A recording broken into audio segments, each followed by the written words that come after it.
So I really think that everybody needs a friend like Shakana that comes in your house and tells you acting like a fake ass bitch. True. Because Very no, true. I ain't never seen no more real in my life. Yeah, but she needed that. You think She did. so? Yeah, she was moving around too much. You Okay. gonna you gonna get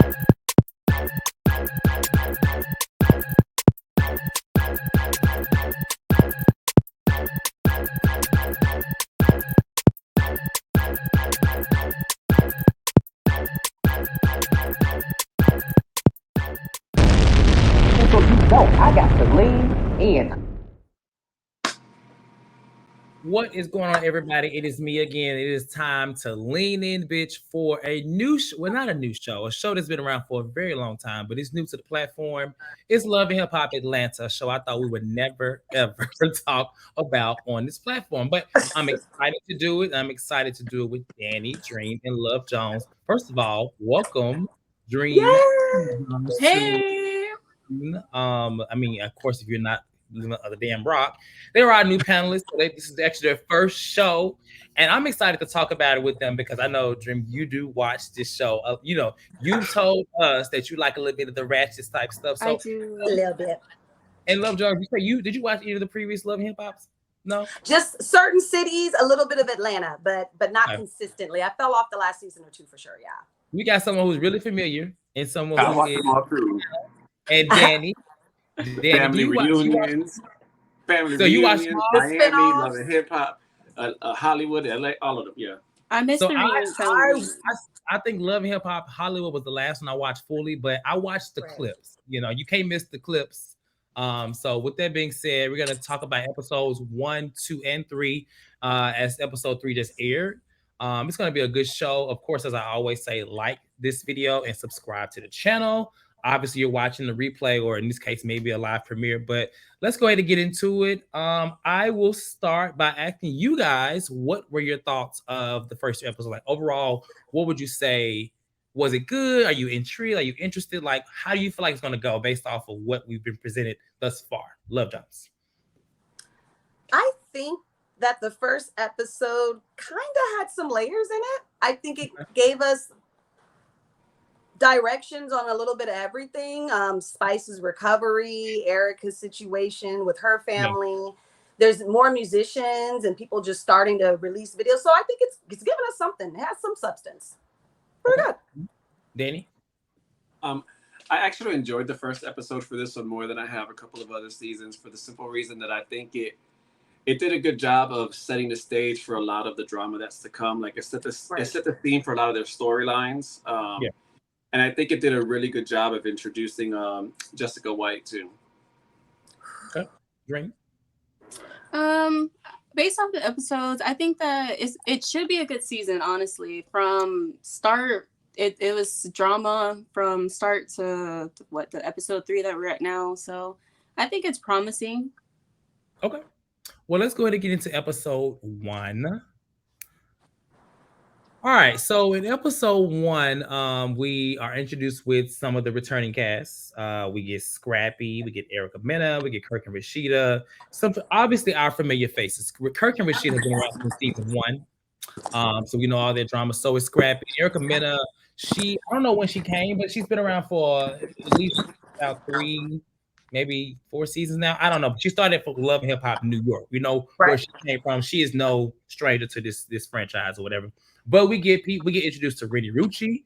We find out later that Erica Banks is on the show. I was very surprised. But what I will say I like what they're trying to do is they're bringing in actual artists as well as Sure. trying to build artists. Because back in the day, all we saw was Jocelyn trying to be an artist. We saw all these random people who we didn't know trying. So it just kind of adds a balance, in my opinion. But they're at this event. And the big talk of the event is Bambi and Scrappy's situation and them possibly getting a divorce. Kirk and Rashida are talking about the updates to the restaurant. And so, you know, just basic quick thoughts like, how do y'all feel about Bambi and Scrappy's situation just at this point? Because it's all over the media, so we know what's going on. But like, what are y'all thoughts? I'll start with you, Dream. I think that about time that Bambi does what she needs to do for the sake of herself, because last season, I mean, it's the same thing. So if she doesn't want to continuously be technically like on her own, well, she's on her own. She might as well be single, in my opinion, because she's saying that she's paying, like, she's doing everything on her own anyway. So it's warranted. Like, they need to separate. Okay.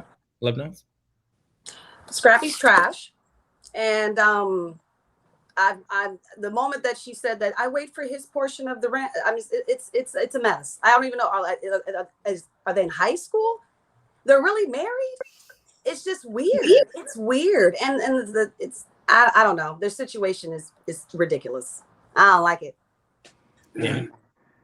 I think this is the first, they've gone through stuff before on various seasons, you know, breaking up and stuff, but this is the first time it looks like Bam is truly like done and over. And I feel like he's over it too. I don't feel like he wants her back either.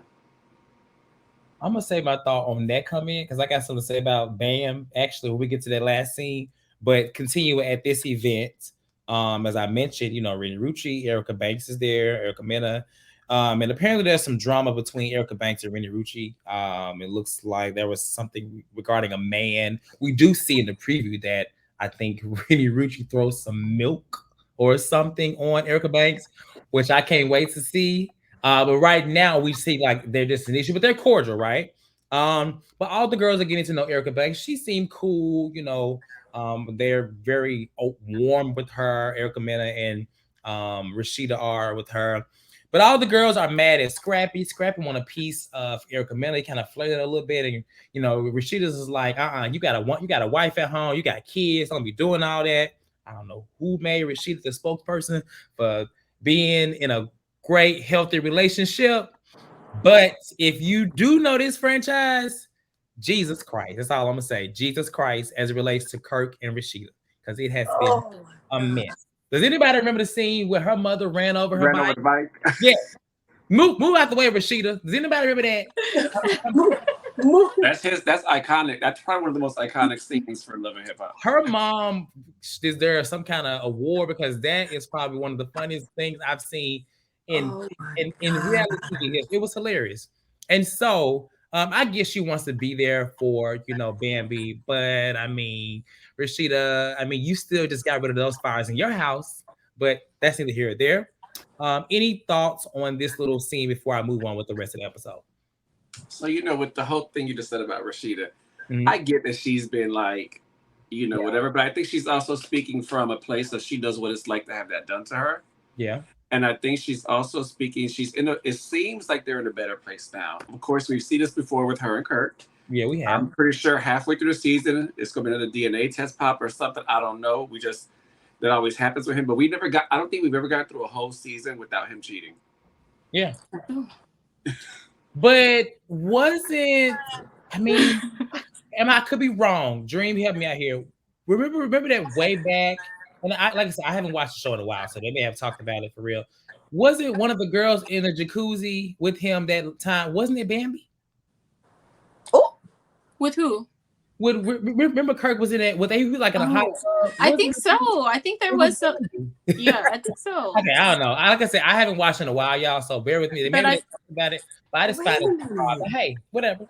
I think that RASHEEDA said was right. It was just like right message, wrong messenger. Like if someone else said it, maybe it'll be more. It would have sounded better, but someone needed to say it because you're a married man. What are you doing? The issue for me is her talking to another man because she knows how men are. She knows how her man is, and I get it. Just say that support for Bambi because she needs it.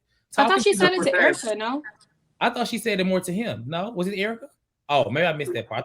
It was like you didn't. No, she was saying it to him. Words, you know. Oh, okay. Yeah, I think it was directed to him. They were in the hot tub together. I think it was her. No, wait. No, I just Googled. I feel like it was her.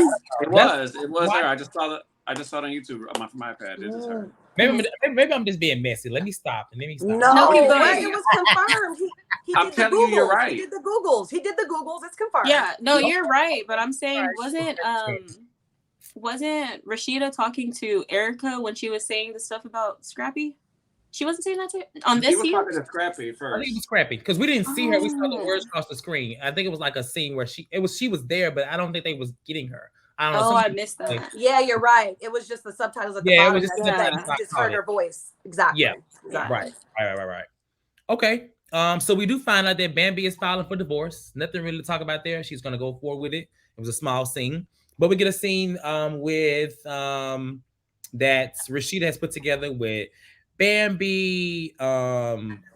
I think Sierra was there. We meet Jessica White, Yandy was there, and Erica Mena, but they're basically at this little place where they're beating up stuff. So she's like giving all these pictures of the men that they're with, and they get the beat on it. I've done this activity before, not beating on men pictures, but Right. I've done this before. I probably should, but Erica Mena gets emotional in her situation, and she, first of all, they kind of go at Jessica White about how she's so prissy with it, but as if Erica was really, because my thing is when you do this activity, you go in because you're covered, you're protected. But she was just like going to everything that I guess Safari did to her. She gets emotional. And so Rashida questions Jessica White about her relationship past, and we find out, if you already didn't know, that her ex-boyfriend was Nick Cannon. That is another woman that he got with and got pregnant, but she had a miscarriage. So I don't want to speak on that specifically, but I would say she was saved. She dodged And it. she dodged it. I think it was God. Sorry to that child, but I think based off of Nick Cannon's repertoire, My he was God. saved. So any thoughts on this scene here? I'll It start with you. actually. Oh, go ahead, Danny. Go ahead. I know that Safari has put Erica through a lot. I get it. God damn.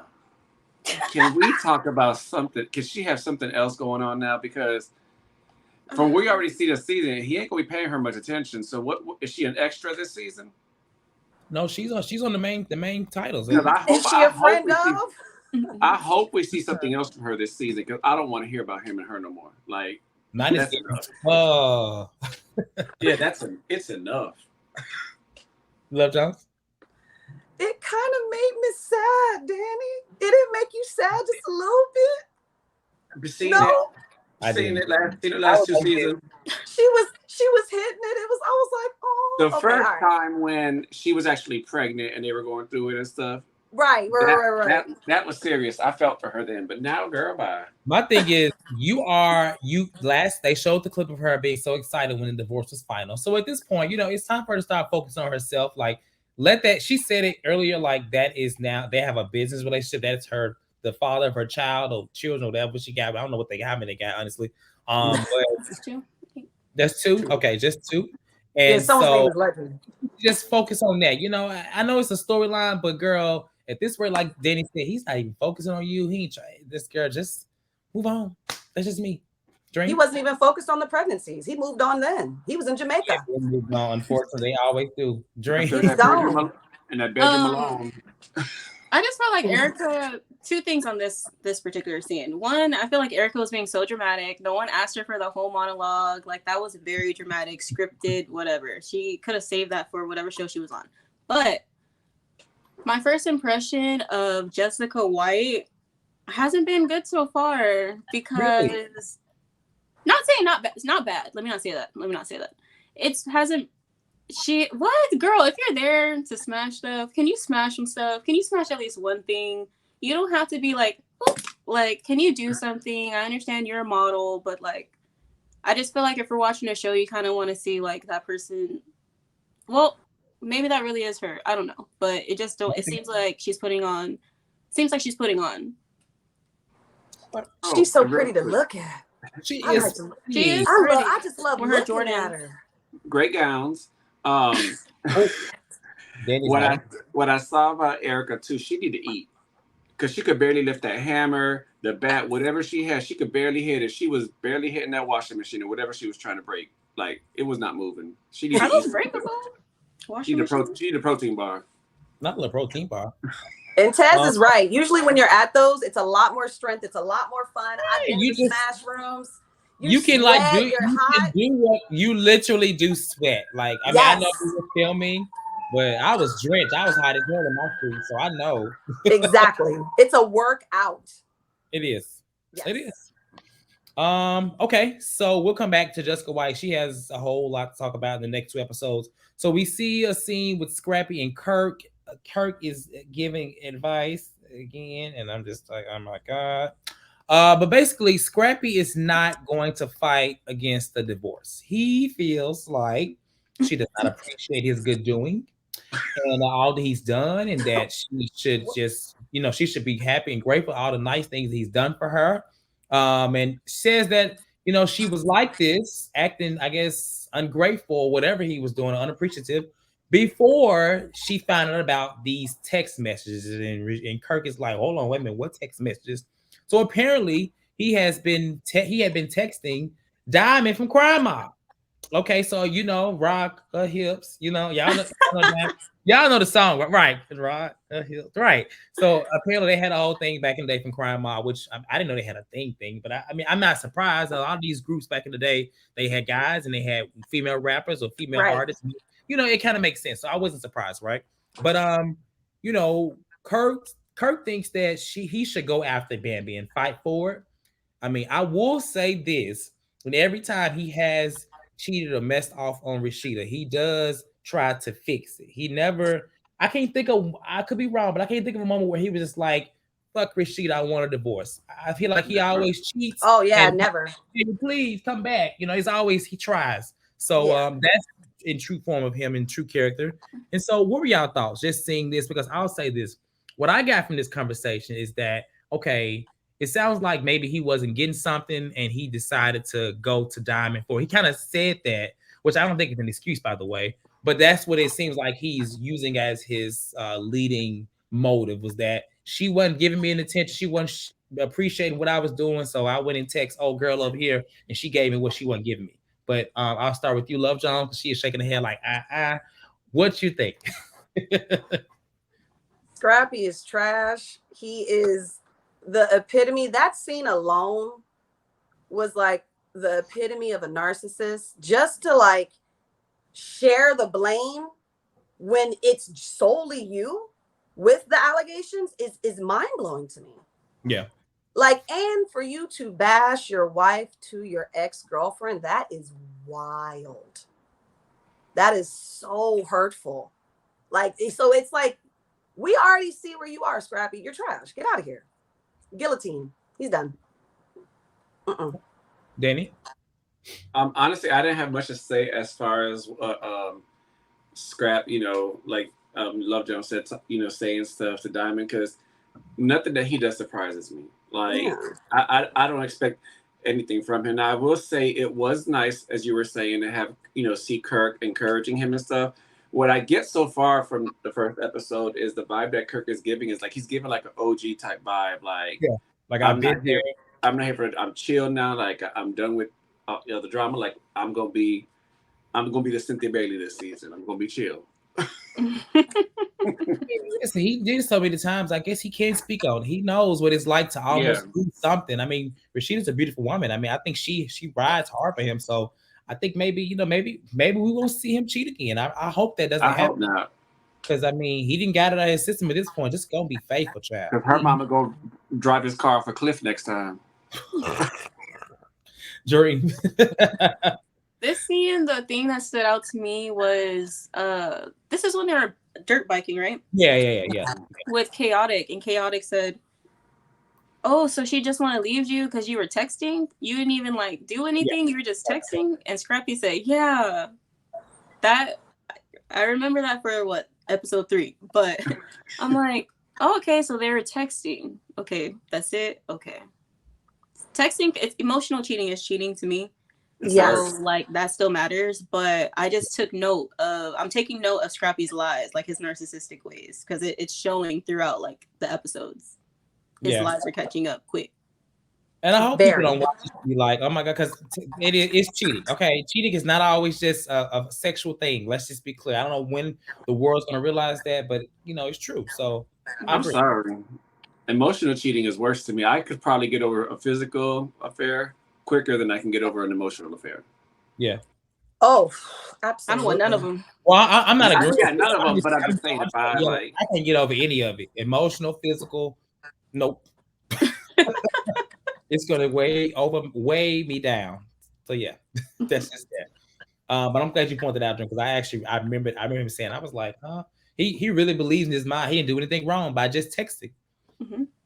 So, but there's more to it. This whole thing. So we get to the tasting events. So to add to this, um, Chaotic is there. Chaotic is the wrong kind of friend you want to have around your boyfriend. I just would be kind of worried because he seems like he is this ain't shit. That's just what I get from him. But he's, I kind of attractive though. I don't know why, but it's something about him. Be like, that's just me. That's a toxic in me. I don't know, but but basically at the tasting event, Bambi has this same concern. She's kind of questioning Chaotic about his stance and just like where he stands with it, and feels like she's a little bit concerned that he may be siding with him and encouraging what's his name, Scrappy, to just be the trash that he is, which she's correct as he is. Bambi explains everything that's been happening and says that she's been understanding, she's been receptive of him. So I'm assuming it sounds like she's been putting up with things that maybe she knew wasn't right, but she's been patient and trying to make it work. That's what I got from it. You guys can speak on it too soon. But she also says that she does it all, as in he don't even pay his half of the rent. I don't know what. Listen, when I get married, I don't want to be you send your portion and we need to have some kind of account. I don't know what kind of marriage they got going on, but it does sound very elementary. Like it sounds very college roommate. That's what I hear. Like they're in college because she said that he ain't sitting his part. The landlord reaching out to her. That's just crazy to me. But Rasheeda's concerned, and she's just like, she feels bad for her. How y'all feel about hearing that she is paying her rent? One, that they split rent from two separate bank accounts, and they're supposed to be married with 3 kids. I'll start with you, Dream. For Bambi to say that she's on top of all the bills, she's the one who makes sure that like she's the one who like keeps up with them. Mm-hmm. How do you not know that half of the rents, or your mortgage, whatever you're doing, isn't getting paid if you're keeping up with it? Because it's gonna add on, like, and you're gonna see that. So I'm confused to how long that was happening for before they. Because it sounds like it's been forever. Because she didn't say it started. She said, "I do these things. I've been doing these things."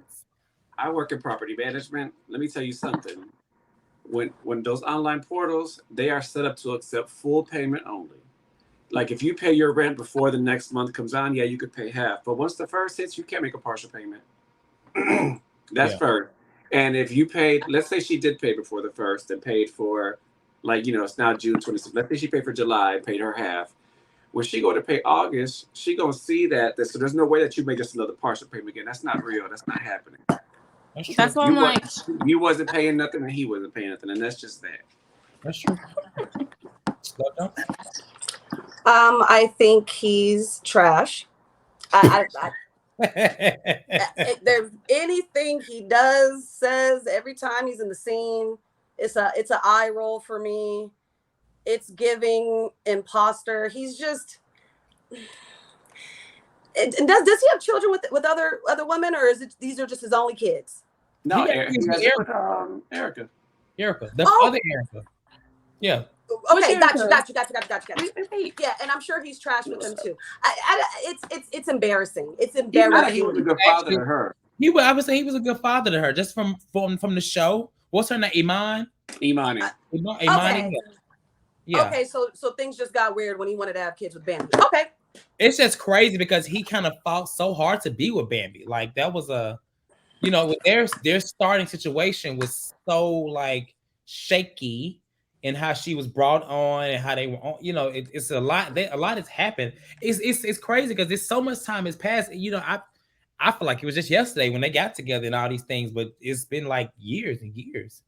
I do want to say, Cortez, that even though I think from what we've seen in Chaotic that he's trash too, I will say he was very patient in Bambi talking to him because you don't know me. I don't owe you an explanation as to what I say when I'm talking with my friend and around my friend. Like, you go check him. You don't come talk to me. Yeah. He was very polite to her. And he even apologized to her for the way that he did apologize. He was respectful because most Love and Hip Hop men would have been like, "We're talking to me." You know how they be. Well, first of all, he was hungry. He had 2 plates. He was just trying to eat. She was stopping him from getting the. He was caught so off guard. He's like, whatever you want right now, you got it. I'm just trying to eat. He said, wait a minute. I am not trying to tell him to run away from his family. Right. Like, what is going on here? I'm trying to eat. He was so close to the table.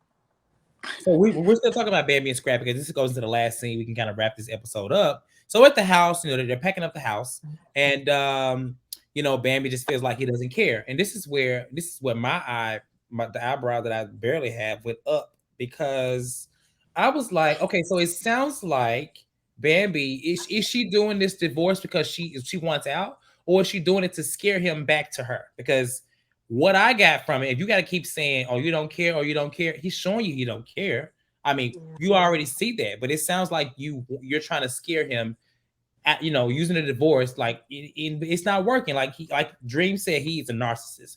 This is very narcissistic behavior. Like, if you know one, this is what it is, in my opinion, from what I've seen. Right, it is. And so, he's already checked out. He's said many times to his friends, to her, he ain't doing that. Well, his words are, well, you want a divorce, so we're getting a divorce. And so they kind of, they have a back and forth, and Scrappy says she gave up. They argue on who did what, in the past. And it just sounds like maybe there were some things that he just didn't like that she was doing, and he like you said, he found greener grass somewhere else, right? But that's not an excuse to cheat. And so they kind of argued out or whatever.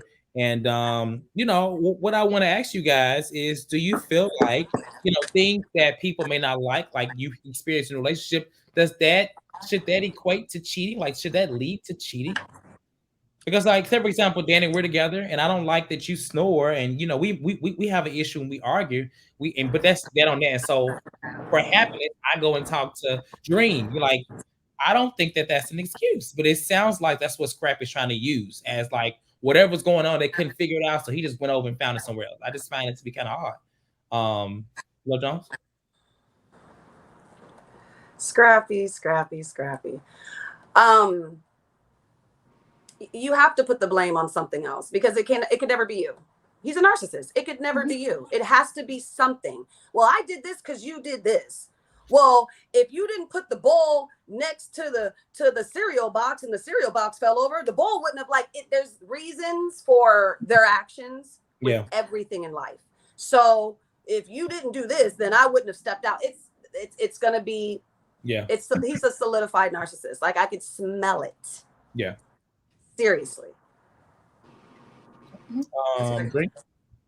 Yeah, accountability matters, but he doesn't take accountability. He just deflects and finds a way to put blame back on her. But one thing that stood out to me during this scene was, he said in his confessional, or I think it was in his confessional, he said, she's been wanting a divorce, but she's been wanting a divorce, but needed a reason. What? Make it make sense. That's a narcissist right there. In that sentence right there, she's been wanting a divorce, but she needed a reason. So yeah, and I don't think she's trying to scare him by divorcing. I think she really is done. What I see is that we're getting divorced. There's no reason to lie no more. Apologize. Tell me what happened. Like, she wants some, like, closure. She wants some real stuff. And what he does every time is he continues to gaslight her and just throw this on her. Like, I really think she is done with him. But I also think he's just as much. Are they divorced? I don't know what's going on in real time. Are they divorced? Anybody know? Let me see. Look it up. I think they may still be together. Google's. I feel like she's playing games. I feel like she wants him to chase her. That's what I'm saying. That's what I get. She wants him to chase her. I think she wants a real conversation. There's no conversation at this point. You filed for divorce. You decided that you want to be done. So, I get. It's not that easy, right? It's never that easy. They have kids together. They have years. I get that. But you have to at least try to move forward, or try to move in a space to where, you say you're done. You can't be, you don't feel nothing. You ain't gonna say nothing. No, he's not gonna say anything. I know it's easy said than done, but that's just me. I think that's why she picked that argument. He was just sitting there packing, right, doing what he was supposed to do, and she's like, "You're just gonna pack, pretty much." Right, that's what I'm like. To You argue. just gonna leave? Yeah, he's like, "I'm doing what I'm supposed to be doing. What am I doing?" You just gonna pack up that stuff like that, huh? You just gonna bring a present to my birthday party? Like, seriously. So it says here, the last interview that Bambi speaks on marriage with Scrappy. This was in February. Okay. We are residing at the same residence. We are not separated. So shut my ass up. Oh, wait, this was in February? Yes. I remember seeing something. I just don't know. Okay, so that makes sense. Okay. But wasn't he just at the BET? Tiba Diamond. Maybe that's but you know what? But listen, Love and Hip Hop, they film as it's airing, so it could be part of the storyline. I don't know. They film. They filmed. Yeah, they do. Aired and they film more. So we'll see. We'll just see. Okay, let's get into episode 2. So episode 2, picks up with Shekinah and Spice. And Shekinah is one of my lovely little favorites because I just never thought she would have blossomed on the Love screen. She is known from being Tiny's best friend from back in the day. That show they had on that bike. But Shekinah is always Shekinah, right? She's lost weight. She looks good. So Spice is at home. Shekinah comes over, and apparently Spice has not been answering the phone, not picking up for Shekinah. So she comes in. She's like, "Oh my, this is beautiful. You have nice floors." And she was like, "So what's up?" And Spice is like, "Nothing." She was like, "Well, you've been acting like a bitch." And I was just like, "Well, damn." And so Spice is like, "Excuse me, baby." Her accent went away. It was like it was gone.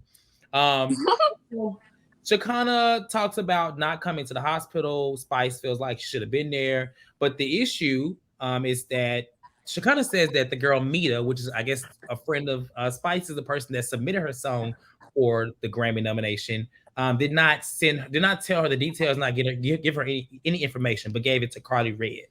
And so, the question comes about, why would she keep the information from Shekinah but not Carly Red, considering that Spice is definitely not friends with, not cool with Carly Red in this moment, right?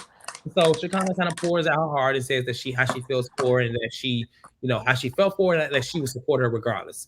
Any thoughts on this theme, Danny?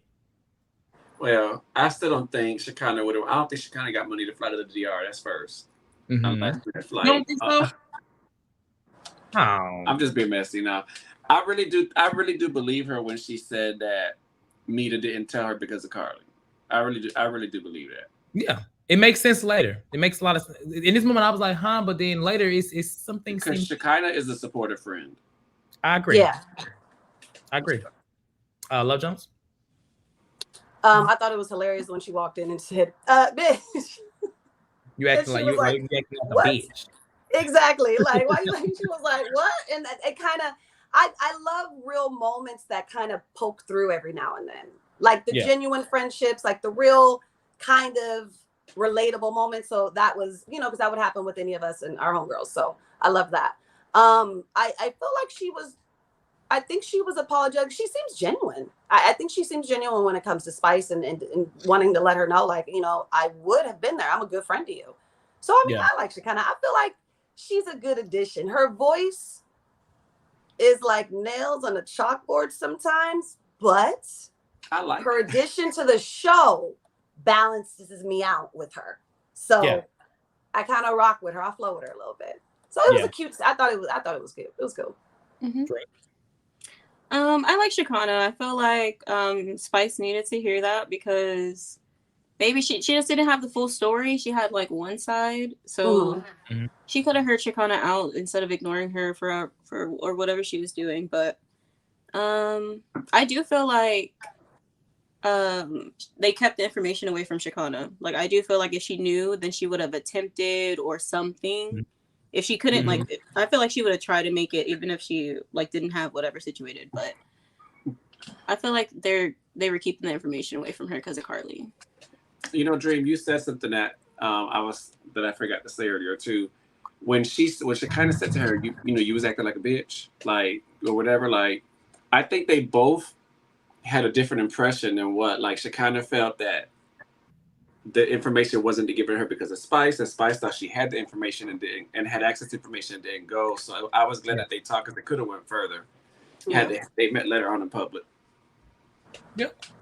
I like their friendship. I don't know. It's like this is you my sister. You get on my damn nerves, but I'm here. You know, I kind of it's a good little.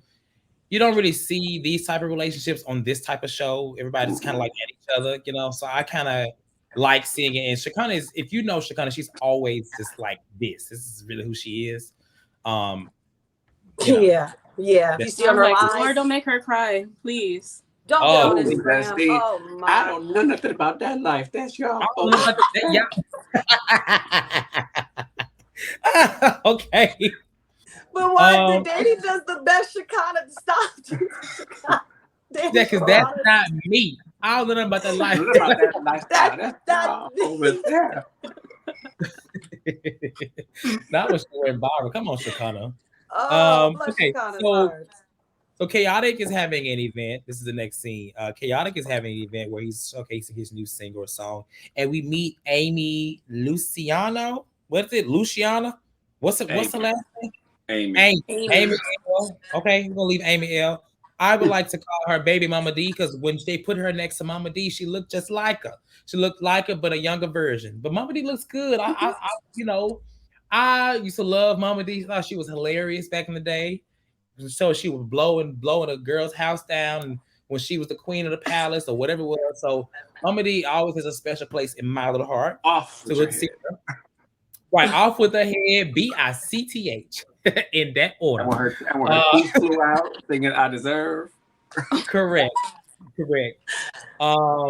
But Mama D is privy to what is going on with Bambi and Scrappy, but she's gonna stay out of it, which is new because back in the day, Mama D was all up in it to the point when Scrappy and Erica were in their little situation, you know, it got really ugly to where Mama D and Erica's mama had almost had a fight at one time.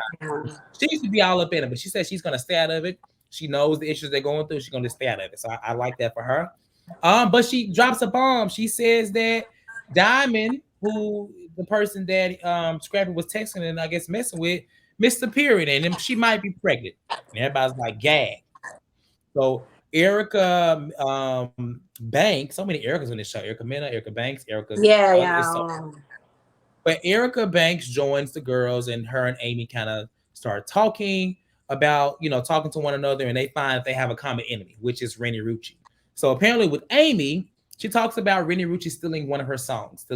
She wrote this song, this banging ass Grammy winning song, and she got on Instagram, and Renni Rucci was performing it somewhere. I'm like, okay.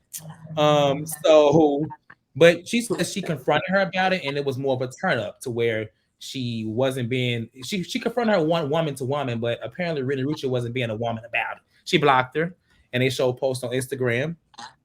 Scrappy comes, and then Chaotic kind of premieres his song, just showing how the song. Everybody likes the song. But any thoughts on Amy? Mama D saying that Diamond may be pregnant, and the common beef. Well, not common beef, but the beef that both Amy and Erica Banks has with Renni Rucci. I'll start with you, Trey. Mama D said it. Scrappy said he was just texting. Mama D basically confirmed like that it was more than text messaging if Diamond supposedly missed her period. I'm like, well, how does Mama D know from Scrappy or from Diamond? Does she have conversation with Diamond? Like, I'm thinking. But other than that, I'm thinking about the Renni, Rucci, and Amy.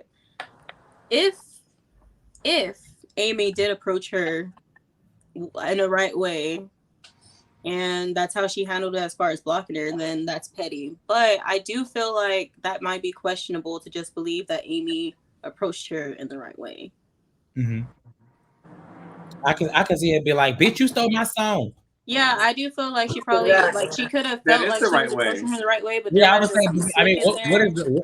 But that is the right way if you stole my song. I like it. I like it. Bitch, you stole my song, ho. That's be like, hold up, now I'm a hoe. And I stole your song. But you know what's funny, Cortez? Is that Mama D says I'm going to stay out of it. and then she doesn't stay out of it. She knows she was saying that on TV. Like Mama D is putting the final coffin to make sure they get divorced. They keep catching Chaotic off guard. He's like, "Wait, Diamond's pregnant." Yeah, I like he's a good comedy relief. Yeah, but she Kind of reminds me of staying out of it. Safari from back when he was like funny. Yeah, because he used to be funny on Hollywood. Safari was. He always had memes. But Safari was always corny to me. Chaotic is actually funny. Oh yeah, I agree. But you know, Mama D don't stay out of it. She know what she's doing. She planting a seed out there for drama. Definitely planting a seed because those girls is like, ooh. And the whole thing with, you know, the conversation with Erica and Amy, I couldn't stop looking at Erica's baby hair. It goes down to her eyebrows. I just don't understand. It really connects like to her eyebrows, like her baby hair. I was the only one who saw that. It was so trash. It's no, so I annoying. wrote down banks and bad edges. No, yeah. Oh yeah. Yeah, oh. It's really bad. It was and like then, this. She had a helmet on, child. It's exactly like she played for the Dodge. Like she played for the Dodge Rams, but oh no, no, but she that whole conversation is interesting. What we see later on, we hear Erica, you know, talk, but then it's interesting to see later Renni's version later on as to what's transpiring between them and all that. That's kind of odd. But yeah, Amy approached her the right way. Ain't no way. Did you know you stole my song? No, bitch. You know you stole my But then song. if she could have got it like written for her, and someone gave her like someone else's song, you know? That's why I'm like, I know Renni Rucci, like I enjoy her music actually, in general, but I don't know Amy, so I'm just trying to figure out the beat. Did she steal your song or? I mean, it's very possible. There are big artists that do it all the time. However, I just feel like I can see her stealing the song because Amy's not really known. Like, it's gonna be my word against her. I'm a little more known that than is her. true. They probably that's what they do. I guess that's what I was saying. That is true. Yeah. Yeah. Well, I hope she didn't steal her songs. I like Renni Rucci now, and I hope she didn't steal Bounce Back because I love her song. Make that bounce back. I'd be like, oh, Renni Rucci. That's probably the one. But that's not the first that Renni Rucci's been accused of like stealing people's lyrics. Oh, really? Okay, well, listen, get me together because maybe she is a thief. Looks like we got a pattern. It sounds good. I mean, they're gonna play the song anyway, so yeah. Okay, so then we get to another scene of music. Bambi, who I didn't even know she had a damn song, but she has a song and she's shooting her music video in LA. And she is with Sierra, who I follow Sierra because she be making a lot of food. She actually can cook well. And like she makes I hate those lips though, because when she make the food, I'd be like, yes. When she get ready to eat the food, those lips be out here, and the food, I'd be like, girl, you do. And even with all that, she's still so pretty. She is pretty. She's a pretty girl. I can, and she's come a long way too from when she came on the show. But she's talking about her boyfriend in this moment is her boyfriend who she's supposed to be getting married to, which is Eric. And that they got into it or whatever. Basically about the kids, and apparently we find out that he is disrespectful to her, disrespectful to the kids. And they're supposed to be getting married, but we find out that they actually secretly already got married. And she is planning to run and move out on his ass. What are y'all thoughts on that? So at first, I didn't, you know, it'll come later on. At first, I don't know what to believe when it comes to Sierra and her storyline. Sometimes, just being honest. Okay. But you know, pretty girl to me, and I do think she's a good friend to the girls. Like the people that she calls friend, I think she's a good friend to them. Okay. Like yeah, that's all I got. Okay. Great. Sorry, that was funny. No, seriously, because I don't know what. Because she's been engaged before. She was gonna get married, and then like she had this. So her stuff is questionable, but I mean, if it's true that he's being disrespectful to her kids, then yeah, she needs to do what she needs to do because no, you put your kids first, and that's just that on that. But at the same time, I be feeling like she be lying about some stuff. So I don't know if she's putting 20 on 10 and just using that as the excuse. Mm. Oh, Love Jones. I think after she sees that confessional with him saying, "I never wanted a woman with kids, but finally just dealt with her," and then because I don't want no one being over me. After that, it's like, oh y'all, this isn't gonna work. You guys are not on the same page. He was never in it for a family. He was more in it for you, but settled for the kids. That's never gonna work. It has to be equally yoked glowing in to blend anything. So he's trash. He can go. Well, not even to skip around, but I will say this. It sounds like she knew he didn't want kids. So is it really his fault? Was it hers? Ooh, well, get Because me together. If she he knew, never made this a mind. later scene, but she made that comment and said, "You never really wanted kids anyway." So Okay. he said in the confessional after she made that comment in the scene. So it's like, girl, if you knew that, and that just goes for relationships, child. This, like, for example, I want to get married. So if I talk to you and you say you don't want to get married, I'm probably gonna either cut it off. Yeah. There's no when somebody tell you that they do or don't want something, that's just what it is. And I That's what think it is. Yeah. especially when it and I'm a man, right? But if I was a woman, men give women with kids all the time, but for some people that's a deal breaker. And I think that's something that this is a big, if it's real or not, it seems real and to extent, but I just feel like people should look at these type things, because if a man says he don't want kids and you got kids, no. Grown No. ones too. Grown ones that could talk, that have opinions. It's not I gonna Hello. would work. still say it's both their fault because he knew he didn't want kids anyway either. So he could have walked away too. They Yeah, both try to make fetch happen and it didn't work. they did. They did. And that's just unfortunate that happened, because I think he stayed around because she was on TV. but if he's doing Absolutely. all of that, my thing is remove the kids. If he's cussing you out and calling you bitches and hoes in front of your Let's talk kids, about Right. that. Wait a minute. Yeah. what in the world? I don't, Sierra girl, like, Trash. I don't get that. That's you worried about the relationship that he has with the kids. What about the relationship he has with you in general? Because that's what y'all got together for, right? It ain't even healthy. I'm just He saying. I don't know. disrespect the whole family, kids, her, everybody. Everybody can get in the room. It don't matter who around.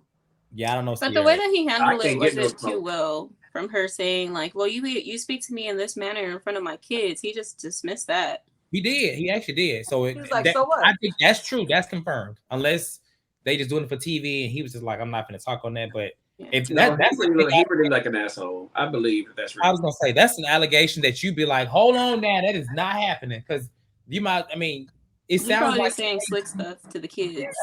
yeah. Well, it sounds like they be saying slick stuff too. I Yeah. mean, I ain't gonna lie. Sierra kids they ain't angels. Mhm. Not the older one. Paris, not Paris. No. Mm. Okay, so we kind of skipped around. We'll move on. We may come back to that part at the end. We may not have to. We kind of talked about the last scene, but Spice is doing her choreography for, I guess, her upcoming video. She's kind of get back into dancing, and Shakana's like, bitch, you said you was hurt. You just got out the hospital. Why are you in here dancing? You need to not be dancing.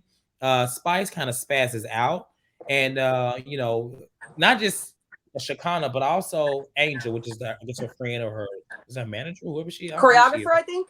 Oh no. No, I think that's her friend. Angel's the girl, her Gotcha. friend, Yeah, right? her friend. Her friend, I think. It's Yeah. her friend or whatever. And I'm just gonna say this: Spice, I think they right, because the way that Spice is acting, every scene about how much she's in pain and how nobody should be doing this and this because she just got out the hospital. Maybe you shouldn't be dancing with your waist trainer on and messing up the incisions that just can't. I mean, I'm just saying, like, if you're that hurt and based off of what happened, not saying I'm not coming at her, her battle, but if you're that, fresh out of post-op, then you should probably chill. But she ended up leaving. She ends up leaving, and Shakana's like, "We ain't no damn dancers." Oh yeah. Because she left. She said, "I'm gonna leave y'all here with the choreographer." She said, "We ain't no damn dancers." Any thoughts on this thing, how Shakana was concerned? Because I find it being valid, honestly, the way that Spice is carrying on about it. But even outside of that, still, I mean, y'all think Shakana overreacted or no? Love Jones? I think her reason was valid, probably a little bit just for the cameras, just to spice it up. We're on TV, so I might just do a little. I might do a little ning. Yeah. But the underlining, concern, definitely genuine. But instead of it just being, if the cameras are off, like, girl, you sure you should be doing this? She gave us just a little bit more. So yeah. Okay. Drink. I think it's a good thing that she said that she spoke up and said it out loud, because some friends, there's different types of friends. There are some friends that'll let you do whatever that's going to mess you up, knowing that it's going to mess you up, and they'll try to encourage it. And then there's other friends that'll try to stop you. So I feel like her saying it in the moment while she's there in front of the choreographer. So she said it in front of him too, like, hey, you need to sit down. You don't need to be doing all that. So I liked it. I liked the approach. Danny? Yeah, I actually think, love. I think whether the camera was there or not, I really think that's how Shekinah would have yelled. Whether the camera was, probably. because the thing is with her, like, we've seen these shows for a long time, and you can see when somebody breaks character. Like, she kind of has always been the same person, no matter what TV screen, what show you've seen her. Like, she's always been the same. So I really think, it was bad. And I think that Spice also didn't take, because she's like, here go this bitch. It's just like, I think Spice sees herself as trying to push herself, because this is her career. As we see later on, we see some things happening where shows postponed and stuff. So I think that she's trying to just speed up her progress. And, Shekinah, surprisingly, I've got enough sense to know, girl, this is probably going to reverse your progress if you push yourself too hard. I mean, she was like barely standing up when she was moving. She was like, oh. Holding her stomach, acting like she could barely walk up that step to go open the door to the house. So, I mean, based on what she showed Shekinah, it was the right reaction. Now, was the other stuff acting and she could really move a little bit? We don't know. Well, I agree with Shekinah when she said, we ain't no damn dancers. Don't leave me in here. Girl, right? She didn't come in there. Even Beyonce got to sit down. Right. Just heal.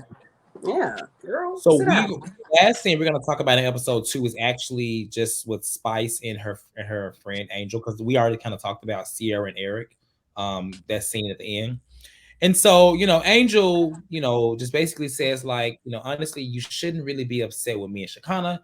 You should probably be upset with Mita, because Mita may be the reason why everything leaked to the blogs. Apparently, this was a very secret thing, and I guess when it happened, Spice did not let people know.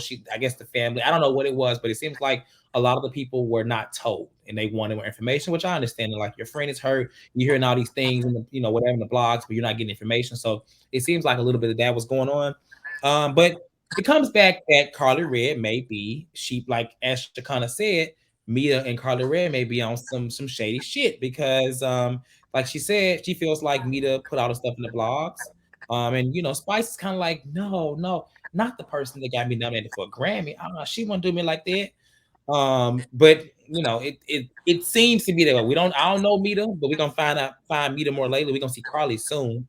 But they think that Carly is shady. And Spice brings up, possibility, because when they were in Jamaica last year on the trip, Carly was gloating about everything she did for Spice's birthday, specifically spending $35,000 for her birthday. And I was like, I don't think that happened. She ain't got to tell me that to know that didn't happen, but that's the extra zeros.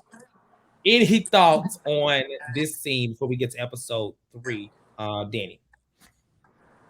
I'm just glad that what was told to Spice kind of just confirms what Shekinah was telling her already about, why. I think it's all lining up for Spice. Little things here and there is making her see the light. That's all. Love Jones? Carly's, she's kind of fugazi. She's giving me a weird fraud, something's underlining about her. So I understand where Spice is kind of recognizing what's going on. She's just, I don't know. I can't figure it out. It's weird. Carly's giving me weird. But I do like how Shekinah was right. I mean, makes sense to me. I kind of feel bad for Spice in this situation, because if what the headlines were true, they said she was in a coma. So she didn't know what was going on. And it's the people who were functioning around her who were able to like give out the information. So I think that Spice thought that is it Kia? What's her name? What's the girl's name? Mita. I think she thought that Mita would tell like her close friends, but supposedly someone said something in the show where they said it was a family, like the family didn't tell everybody or whatever. Yeah, she But said that it Carly was at found the out. family's request to not really tell everybody. I think RASHEEDA said that, I believe, or somebody. But Yeah, Carly so knew. I'm like, Carly Spice knew. probably expected one thing whenever she was out of it for certain people to be told stuff. And when she woke up and seeing that other people were told, people that she could care less if they knew, as versus the important people to her, I think she's like confused. Like, why would, in disbelief that somebody would do that for her, like in her vulnerable state, you know? Any final thoughts on this part? Because we're gonna talk about Carly and Spice in episode 3. Any final thoughts on episode? Okay. Well, listen. With that being said, look, Danny's gonna take over. I'm still gonna be here, obviously, but I'm gonna give him the top chair up there, My and we're gonna square. get right. That's his square. We're gonna get into episode 3. All right, so in the beginning, y'all, we just got a couple of minor scenes that don't really mean much. We see Jessica having a photo shoot, Spice, fresh out of recovery, is redecorating, doing some home improvement already, to knock down some walls, it looked like. And then we see Amy and her mama together. But the real action starts when we see Carly, Red, and Rucci have lunch. Carly reveals that her grandmother died, and they discuss Spice. Carly says she dropped everything to go to DR and see her, but now she's getting no replies from Spice at all. They discussed a little bit why they weren't speaking prior to Spice's health scare. And Carly says she's missing her, but she hopes, she says that she's not responding to Mita either. So Spice is probably just, needs some space and got to recover or whatever. Carly also says that RASHEEDA and the other girls are mad at her for not letting them know where Spice was. And then Renni starts discussing Erica Banks a little bit and their relationship and unfollowing her. And it's shocking to her because they had just discussed licking each other up.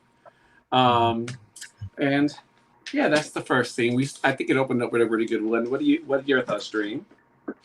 When Renni Rucci said that, I was like, what? It caught me completely off guard. It really did. I thought it was going to be some petty drama, probably over a man or something. But when she said that I don't know. They were communicating in that way, I'm like, oh, okay. But at the same time, she kind of seems pressed a little bit because she's mentioned Erica a couple of times already. Yeah. So it seems more like she has the problem with Erica versus Erica having the problem with her. And even in the I think it was the first episode at that little cocktail event that they had, like she went to the table that Erica was at. So Erica don't seem like she's not giving off the vibes that she has an issue. It seems like more of it's on Rennie's side. Love Jones? Yeah, the two Ericas is so hard. But should we just call her Banks? Yeah. Because now I'm thinking about Mena. Let's just call her Banks. Or Bangs. Or baby hairs or whatever. Oh, you know what? Baby hairs. I'm gonna try that. I can't. Okay, Banksy. I feel like I don't know. I think she's being her genuine self. I do like her off the show because I do follow her music a little bit, and I kind of want to see how she would be.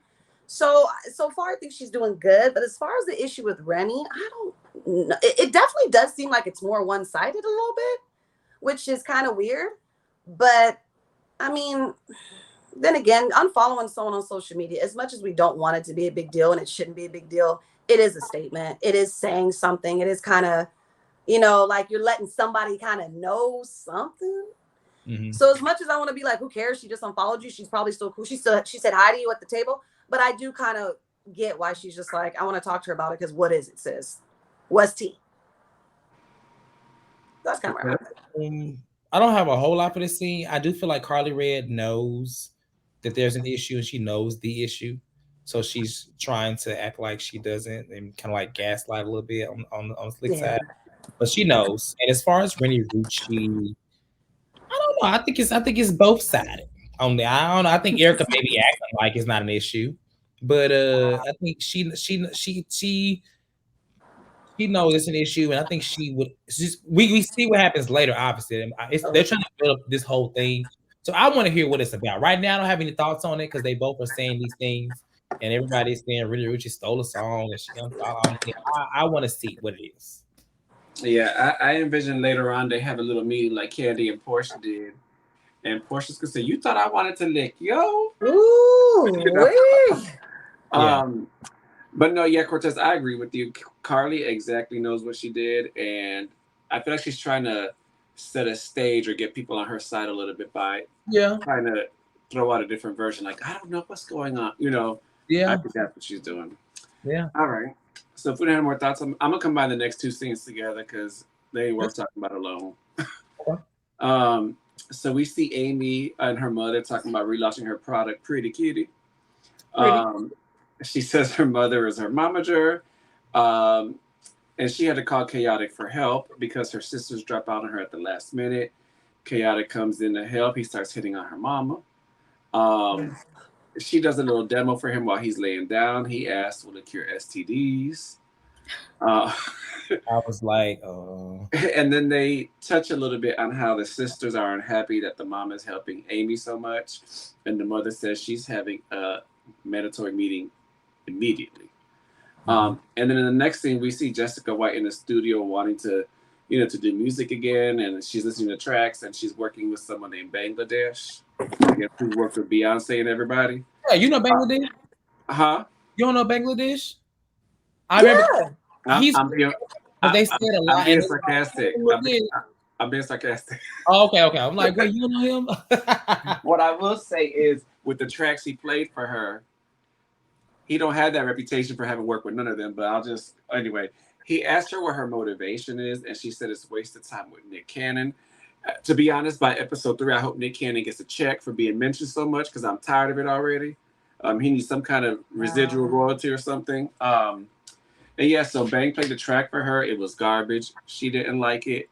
And, she says she wants to be sexually liberated, but not subtle and classy. Like a model like her should be saying, put it in your mouth. Put it in my mouth. Like, So thoughts? I'll start with you, love. I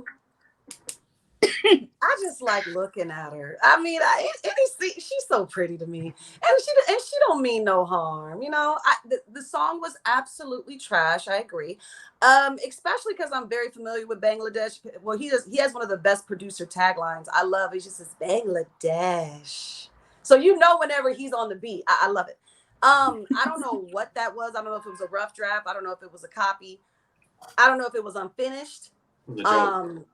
It was horrible. I feel like anybody would have been like, I'm not doing that. Things started off great. The first song he played, it was kind of a little bit of bop. I like the beat a little bit, but then it got weird. It got weird. And then I'm with her. It's like, I want to be sexy. I don't want to over exude. Like, there's too much of that. She wanted to be in her own lane. So I thought was kind of cute, But yeah, I'm probably going to get tired of too many more nicks. She got maybe about 3 more nicks. And then it's going to get a little overdone. You got 1. 2. Cortez? First of all, Amy's mom is beautiful. Actually, she looks almost better than her. She looks better than all the daughters. She looks like, man, who's the mom? Who's the mom? I really wish that I was the person that was doing the demo on Chaotic, because I was kind of getting turned on a little bit. Like, you would have rubbed it for real. He was just laying there, and I was like, But that's just me. Now as far as what's the second scene? What's the second scene? I'm sorry. Put it in my mouth. Bangladesh. The studio. Okay, first of all, she said that she wanted something that was sexually liberating. What I heard was sexually liberating. So you asked for it, and they played exactly what you wanted. So don't turn your nose up now. What she's trying to say is, I want to be women empowerment. I want to, be sexy and do all these things. But then, oh no, I'm a model. I can't. But you're trying to get away from that image. So it's like, what is it? I don't really understand. The song, it was not great. Let's just be clear. I don't think the song was great. I found it to be a hot ass mess. But hey girl, I say take the song and switch it up a little bit. I didn't see, she kind of like really frowned up, like, I don't want to talk about putting it in my mouth, but you want to be sexually liberated. Maybe I'm interpreting it wrong, but it was sexually liberating to me. I wouldn't listen to it on the iPod. Right. Dream. Oh, it wasn't. I didn't see an issue with like the way she made it seem like it was just like fuck me, fuck me, But fuck you me. know, Cortez, I think had the song actually been good, like the That's beat and right. stuff, There we go. it might have made a difference, the lyrics, There but we it was go. just like It was a demo. Demo. If this he this gave the us a beat right Summer here. Walker demo, I probably would have said it. Me banging on this desk right now. Put it on my mouth. That's all it was. No, so Well, sorry. listen, hey Bangladesh, give it to me because I'm gonna turn that thing out. And he looked like, bitch, do you know who I am? Right. He sure was like, you don't like it, and she was just like, The assistant ain't like it either. Dream. Okay, so I can see where both are coming from because there's a way to be sexually liberated without being raunchy necessarily. There's a lot of artists who do it. So I do see him like pitching her a song, but if she doesn't like, literally, it was to me, the worst part was put it in my mouth. Like that's very like out there. The rest of the song was kind of like subliminal. You can like use your imagination, whatever. So to me, like she could have, if she's gonna, people are gonna give you songs, and you're not gonna like them 100%. You're gonna need to tweak it. You're gonna need to like rearrange some things, take out some lyrics, and it seemed like she wasn't even open to that. So I feel like that was like his response. He's like, well, she didn't even try to work with it. Yeah. It was trash. There's nothing to work with. Wittable.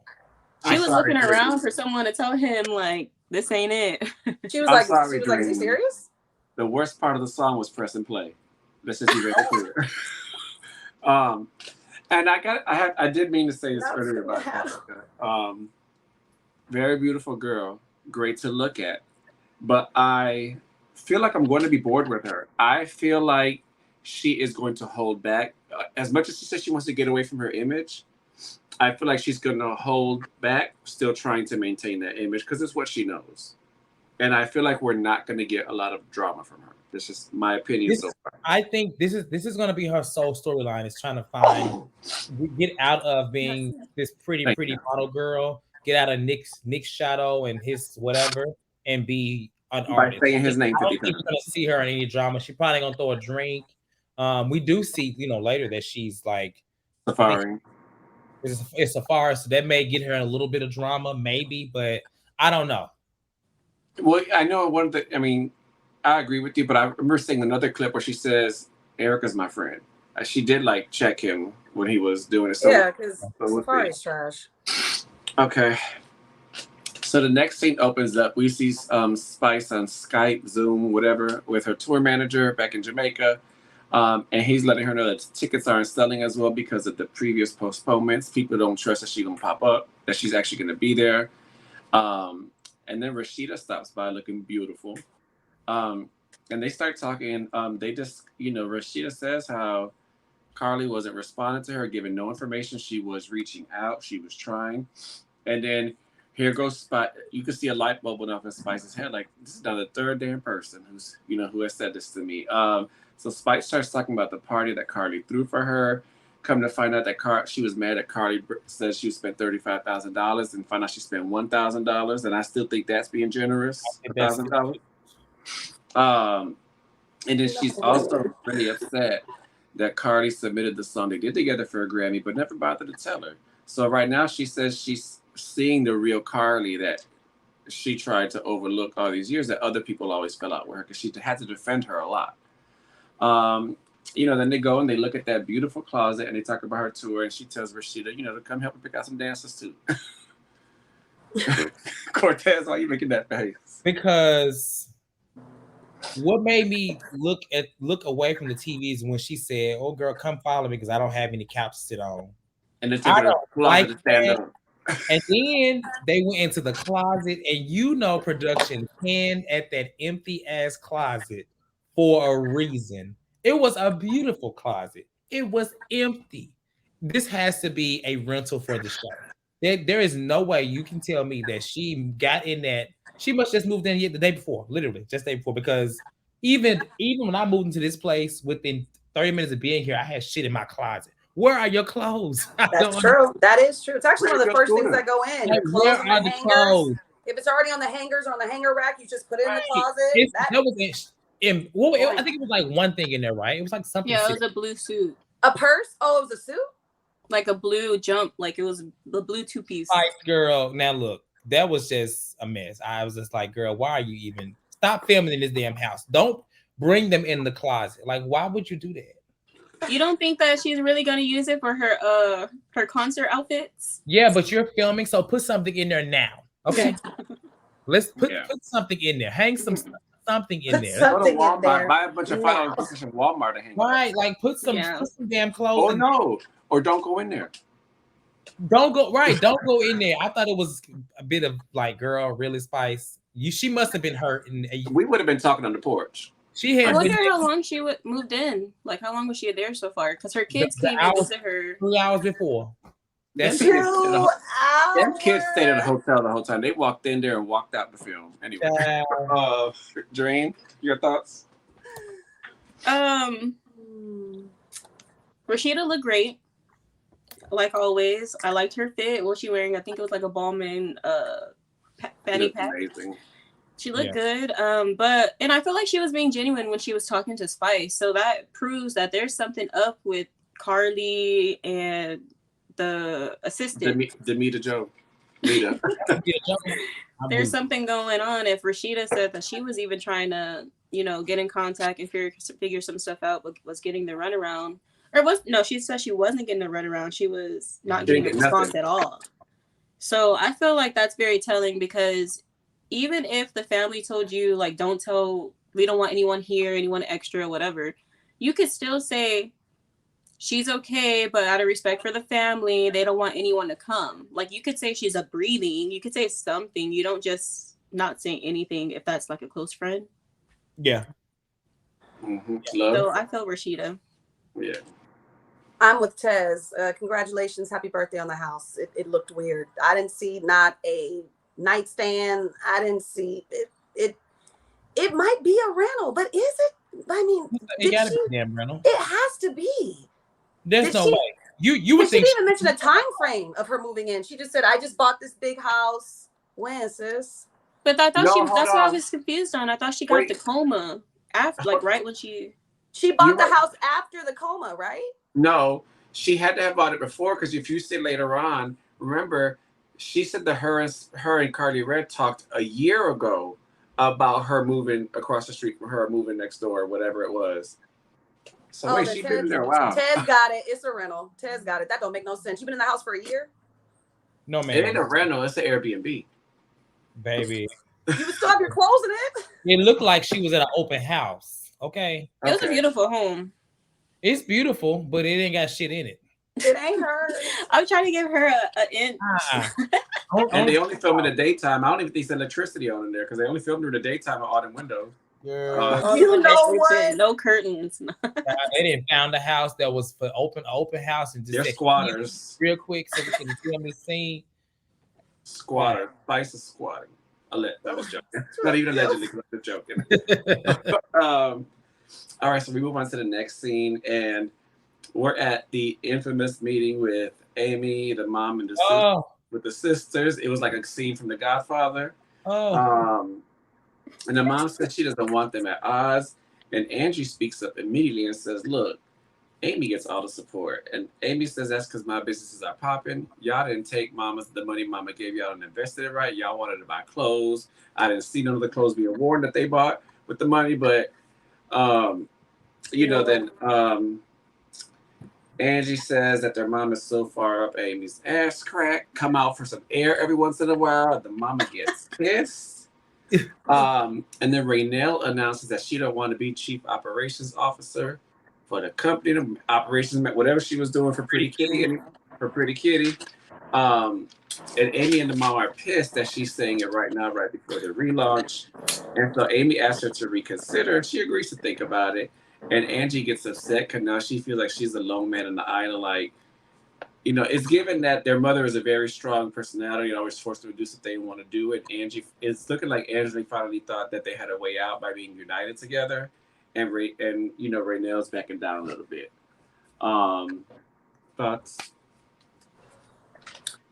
I'm gonna need production to put a name tag next to the mom, because I get confused every time that camera switches away from her. I'm like, where did she go? She literally looks like her daughter's ages. It's insane.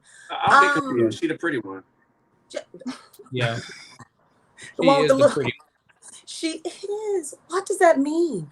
You know what? A part of me feels like, I don't know. It was a little forced, a little bit. Some people's scenes were a little forced. Like it was kind of like rehearsed on what they were going to talk about and which sister was going to argue about what. I don't know. I feel like the fact that she says people call me and my sisters and like momager Christian, I feel like she's going to push that this season. I don't know if it's going to annoy me or not. So that's what I'm trying to figure out. I don't know. The scene was cute because I like looking at the mama, and the little was funny. And then someone always getting off and walking off the table is always a key for me. So I mean, the scene overall was, I got some chuckles, but I don't know. I'm still figuring out the dynamics. Dreams.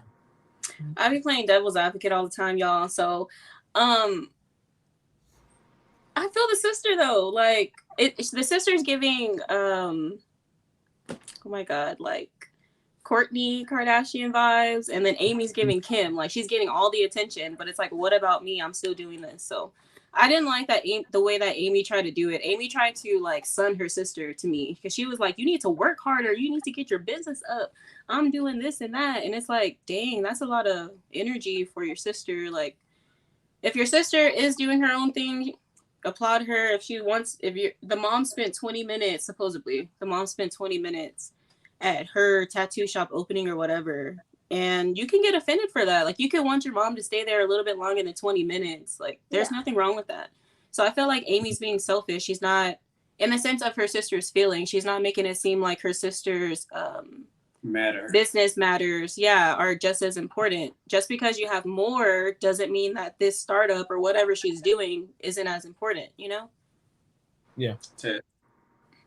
I think Amy is playing this wrong. She should let this be, because the issue is really more with the two sisters and the mom. Amy is the one that is being favored, and I think she should just like shut up and let them, she can be there, but she doesn't have to. Like, I agree with you, Dream, when she said, you're not working as hard and blah, blah, blah, because first of all, if I had a tattoo shop, I mean, that's pretty big, a whole tattoo shop, unless it's like in my living room. If it's a whole shop for real, that's big. And we, Amy is talking about, ain't got no location. Right. Amy is talking about these 3 businesses, but what are these businesses? Can we speak on them? Because right now it's just 3 businesses. The booty hole thing took me out because the daughter was like, it's the fact that they was like cracking up on the side about it. And they was just like, yeah, she in there. She all up in there. I was just like, that's how you knew they really did have a combo before. Huh? That's how you knew they really did have a combo before. Yeah. Right. Yeah, definitely. I'm your mother. Don't you ever say I was in nobody's booty hole. I'm just tell you what. But yeah, go ahead. No, Dream, I agree with you. That's why I said I feel like the mother can be held, because all I saw was a scene from Dreamgirls. The mother is Curtis, and all I saw was Angie saying, "What about what I need?" Right. So it's definitely. I can't with it. She has a strong personality, and I can tell that she probably forced them. And I also feel like, instead of probably being honest, she's upset that they didn't invest her money that she gave them properly. She's probably just naturally gravitating towards Amy because in her mind, if all these businesses are real, that's the one who has more business sense and is putting stuff to use. But to me, that's the one that you ain't got to worry about. Go start teaching your other girls a little bit more. Yeah. So, yeah. Unless she gets more off the top, like Christina. If she gets like 10 off the top, then that's probably why she's around Amy more. And there's nothing wrong with the other sister saying she doesn't want to be in that position, because if it's business, like we understand family dynamics and there's business. If it's business, you can quit whenever you want to quit. So yeah, but my thing with her is like, so what do you want to do? What's her name? Like, Amy. Right now. So what's next? You want to? What else do you have going on? That's what I would have said. What else? What are you gonna do? Like I get it. So what else going on? What it seems like is that Angie is the one that is spearheading Raynell moving on and doing her own thing, because it doesn't seem like Raynell has in her mind what she wants to do, what she's going to do. It seemed like it's all Angie, and that's why I think Amy and the mom was like, okay, Angie, like, what are you doing right now? Because you're right now should be upset. You the one that's upset, and you got your whole tattoo problem, like which I mean, she can be upset about her own, but like individually, they're different sisters, and it seems like even after this conversation, I have no clue what Ray Nell wants to do outside of not be a part of this launch. She And she needs to she probably needs to wanted to come back to the job. she needs to come into I'm sorry. herself in general, like her own self. I think the others are fine, but she's focused on whatever Angie is getting her head. I think Angie really want right now to come work the tattoo shop. That's what I think she wants. That's what I said, Chris. I'm That's so what she sorry. wants, to come I work the think tattoo Ray shop. Nell probably told Angie though, like the real truth, like the real tea, like, man, I don't even want to do this, da da da. And Angie's like, okay, we gonna tell her. And now it comes time to tell her, you're over here like not saying what you're supposed to be saying, and it's kind of making like, girl, come on, speak up for yourself. That's how it came from me. I've been Angie in situations like that with my siblings before, so I get it. Like you be there with friends, you be like, damn, what we talked about, bitch. What, baby? Hold on. I wouldn't be going to bat for you. I get it. I do. Right, I'm going hard. I'm going hard for you. You making me look bad. Oh, that's the worst. Yeah. That's the worst. And it worked. All right, yeah. Well, moving on. We only got a little bit more to go. So then we see our favorite Shekinah pop up on Spice yet again. Very pop up. Guess who, bitch? And Spice says she wants her help picking out dancers. And Shekinah expresses concern again that Spice might be moving too fast and suggests a race. Then they get interrupted by a knock at the door, and it is Carly Red and her daughter. And Carly's daughter is pregnant, and they reveal the news that they live across the street now, next door, whichever, because I hear next door, I hear across the street, I guess, same thing. And Spice is very upset about it. She thinks, she's like, you joking, right, bitch? So, whatever. She closes the door on Carly and tells her to go. And she said, well, can you at least tell my daughter to come back out? And then we see Shekinah and Spice. They leave to go meet up with RASHEEDA to audition dancers. It had a cute little turnout. I thought it was nice. And Spice tells them what kind of energy she needs. And the auditions were interesting from what I saw. There were some good ones, and there were some, that we should have seen the Apollo thing come out and make them leave the stage. Sandman. Right. Spice said she will call them and let them know who's chosen. And Spice feels RASHEEDA and Carly buying the house. I'm sorry, RASHEEDA's reactions were funny to me when she called her Carly Karen, single white female, and a stalker. Thoughts? I'll start with you, Love Joan. Ooh, she threw a lot on that woman's jacket. I was like, ooh, she all that goodness. I mean, but she's deserving of it. She's moving weird. I'm really trying to figure it out. I don't know. I'm trying to figure out what her end game is with Spice. Are you being genuine, or are you really just being weird and trying to ride her coattails and trying to just get in where you fit in? I could tell you real quick, not to interrupt. Her thing is she has never had a friend on the history of the show to fight for her like Spice. That Spice always had her back. Carly don't like doing the fighting herself. Spice has had her back way better than anybody else. That's what it. Okay. I'm like, what is it? It's giving odd. Okay, that's perfect. A little background. So she's always gonna try. That's why the tears and everything started. Spice was like, no, I don't know. I'm trying to figure Carly out still, but it makes more sense for sure. Manipulative. That's what she is. If you go watch another season or two before, you won't need to figure Carly out. By now, baby. Carly has fallen out with everybody she's become friends with. She's fallen out with them. She has. She started with became Michelle. They were friends. No, it was Jocelyn. It was one of, I don't know, but she's always done that. I think this scene was very manipulative and it did not work because she was trying to push everything she could to bypass the real issue, which was that they have an issue, she was like, my daughter's pregnant, knowing damn well that, Spice probably really loves her, loves her daughter. And then, the whole moving across the street, the whole thing, like my thing is, if someone is not receptive of what you're giving and you're constantly pushing it off with a smile, you have a problem. It was very psychotic of her to keep trying to push all those things on Spice in that moment. I thought it was very weird to see Carly like that, but it's very Carly Red. She has been on this show since season 1. So she knows how to work a moment. It worked to the moment for purpose of TV, Yeah. but Spice was not here for it. And she wasn't here for it. It was very, like I said, manipulative. Dre. Ugh. Yeah, I feel like the way that Carly just put all of that into like 2 sentences. Oh, I moved across the street and my daughter's pregnant.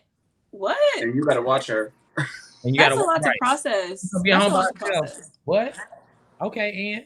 It was Right. just threw it in like that was just it. And the girl had her belly out, and I'm like, wait, hold on, across the street, and okay, so I'm just like, I can see why Spice was reacted in the way that she did because it seems like Carly thinks that they're closer than what they really are. Because if that's like your good girlfriend, and your good girlfriend comes to you and she's like, my daughter's pregnant, and girl, I got the house across the street. Like, if you're really close, I can see some people being like, oh yeah, like not having an issue with it. But if y'all are kind of at odds, then yeah, that is weird. Like, you can't just come over here talking to me about personal things and also putting that on me that you just moved across the street. Like, that's invading my privacy. Like, if you know I live here, there's all these other places, but you chose this one. And you know, Dre, I'm gonna disagree with you. I don't think that Carly thinks they're better friends than they are. Yeah, if they're better friends than they are, my daughter's belly wouldn't be showing already, and you're just finding out she's pregnant. That's number one. Right. Like what?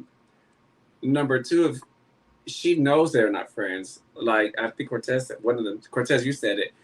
She brought the daughter as a safeguard because she knows how much Spice loves her daughter. Mm-hmm. That's really what that was. Carly, I also agree with Cortez. Carly's been on the show. There hasn't been one woman that's been on the show that Carly has not fallen out with. Not one. So she's like the Lisa Renna of this. Yeah, and I think that Cortez, you're right. She produced the scene, but I also think she knew Spice wasn't going to be receptive, so she knows well, I'm at least get good TV out of this, so I can come back again next season. Now that we're in MTV. Spice. I mean, Carly's really just trying to secure her spot for next season. That's all she cares about. This is no different than if I was with you, Dream, and I say I want to be with you no more. You say I'm pregnant, and you be like, huh? it's like the same thing. Like she tried. Right.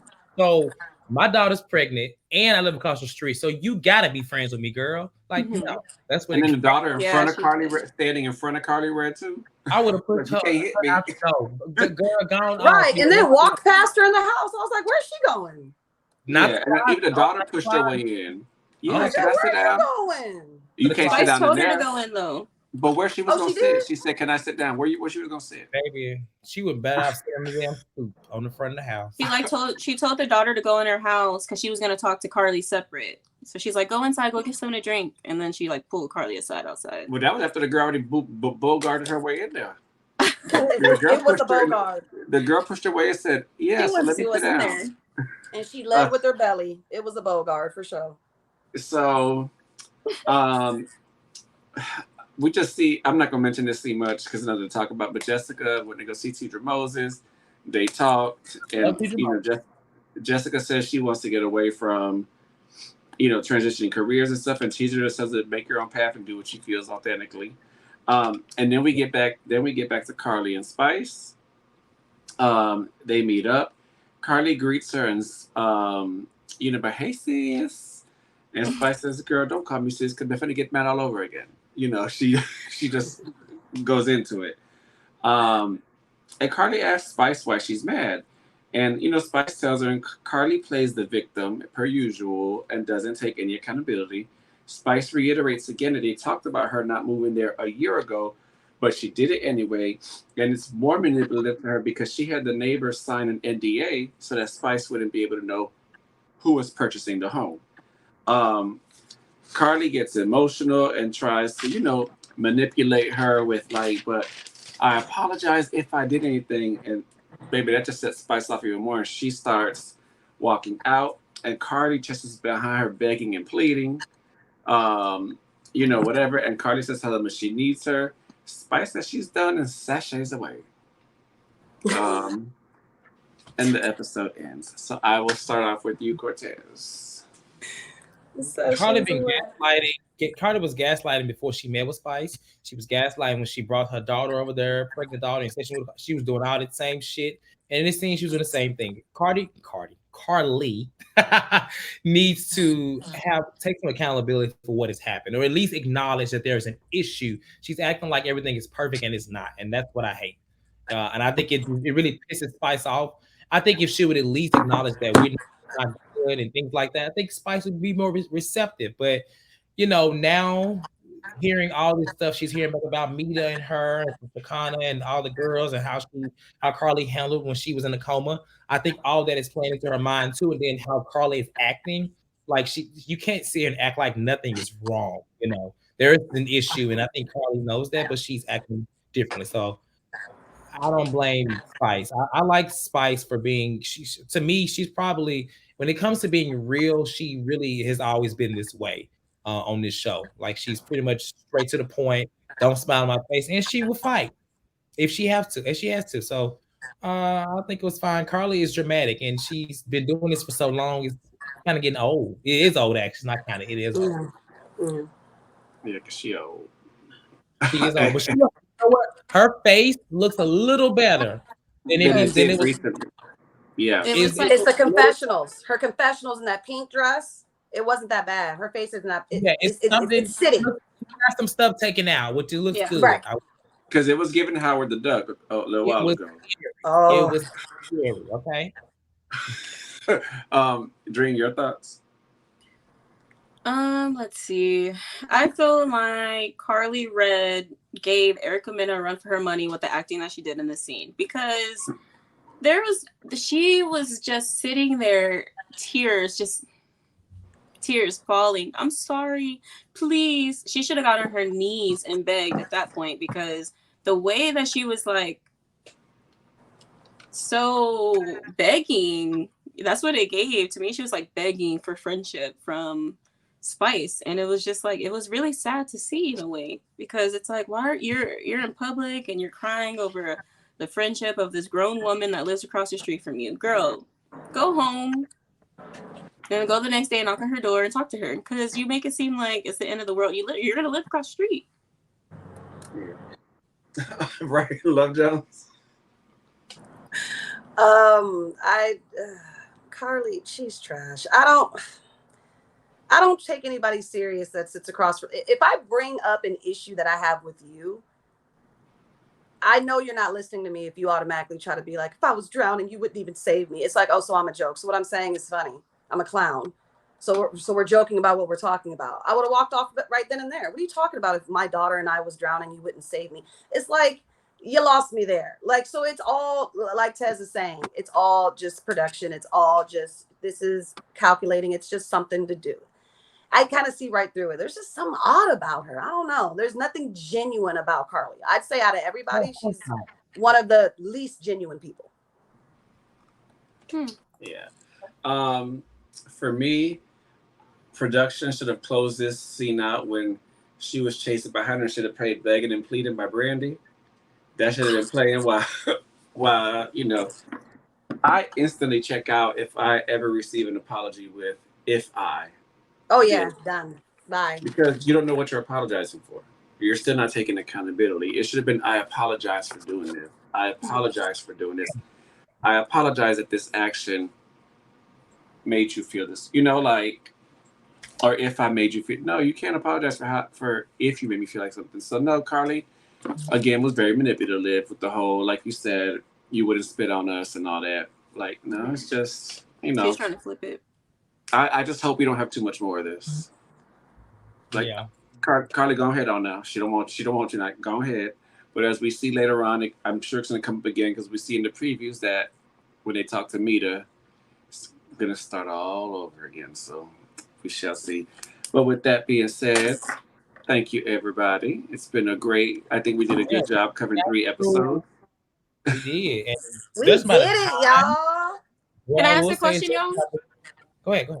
If you had to rate the first 3 episodes all together collectively, what would you give it? 1 through 10? 7. I was gonna say 7. It's a nice build up, and I can see episode 3 started to kind of get a little better. one was very set up, two was set up with a little bit of stuff, but I think it just has to set up first, just like Yeah. anything, especially because Love and Hip Hop Atlanta kind of lost. I ain't gonna say it lost their way, but that whole franchise. That's why it started to do those shows, and when they were like out of the country and stuff like the trips because it kind of fallen off. Like people weren't talking about it, so I guess that's why they got to kind of like rebuild the hype. That's why we're talking about it, obviously. So I would say Mhm. 7. And y'all, we got to remember, I do think it's a good build up because the last season had 29 episodes. Oh my goodness. So, like Cortez says, it is a 29? good build. Yeah, That makes me sick. Oh my God. That is a lot. they be long, but the good thing about us is we have flexibility to produce these episodes when we want to. So we don't. We trust me, we'll be fine. He said, we ain't doing 29 weeks to let it hit my We leg. did 3 episodes in an hour and a half. Review 1. It could be a half hour. It ain't going. We have the flexibility to do 2 episodes. I'm not 2 episodes. Like we can do it every 2 weeks. We have the Right. flexibility.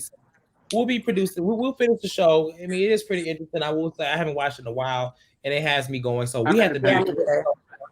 Yeah, week to week. What It'll about be you, Love Jones? I think I'd I'm being say entertained.